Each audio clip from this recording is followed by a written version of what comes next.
the Archbishop of Canterbury, who's leading the service here today, he said that Amazon was leeching off taxpayers. This comes just weeks after Amazon officially became the world's second trillion-dollar business. Yeah, because the Church of England are well known for their commitment to paying their fair share of taxes, aren't they?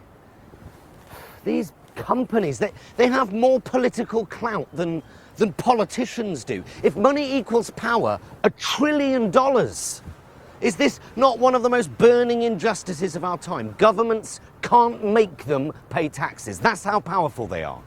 And they're powerful because they're rich. Okay, if you can buy power, that's not a democracy, it's a plutocracy. It's rich landowners making the decisions. It's feudal Britain.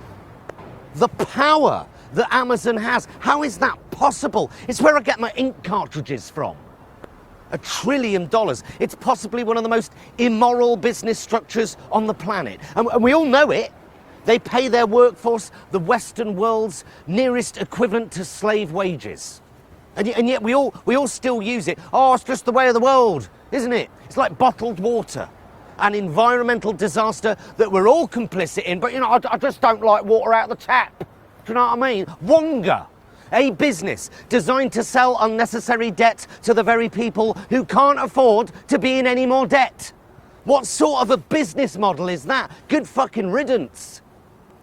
And yet we're all part of this corporate machine. These days, when the masses riot, it's not for a cause, it's just an excuse to smash up JD Sports window and nick some fucking Adidas. We'll buy your shit, don't you worry, and you can avoid your tax and buy up the nation's assets, all sponsored and endorsed by a complicit and willing Tory government. And we're kind of fine with it, as long as our TV screens are 4K ready. Just sell it all off. Who gives a fuck? Give it away. It's just the way of the world, isn't it? The largest private owner of NHS contracts is Richard fucking Branson. Why don't you just fuck off and go live on the moon, you bearded twat? Privatising the prison service, privatising law and order. How do you make profit out of rehabilitating offenders? Quick answer, you don't. We just lock them up, let them get high on spice and beat each other up, and we just count the cash. No rehabilitation necessary, thank you.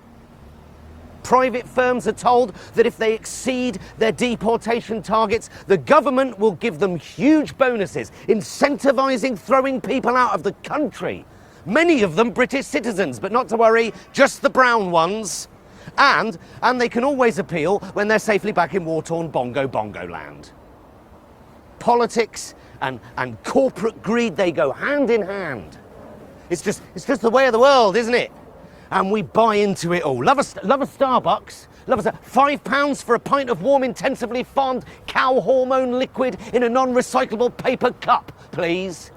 What's for dinner? What's for dinner? Steroid-injected minced cow bollock, courtesy of the farming industry, flown to you and wrapped in plastic, all courtesy of the oil industry, tearing up rainforests to plant animal feed, polluting the air with cow farts and aviation fuel, and choking the oceans with the plastic waste. Enjoy your shepherd's pie, won't you?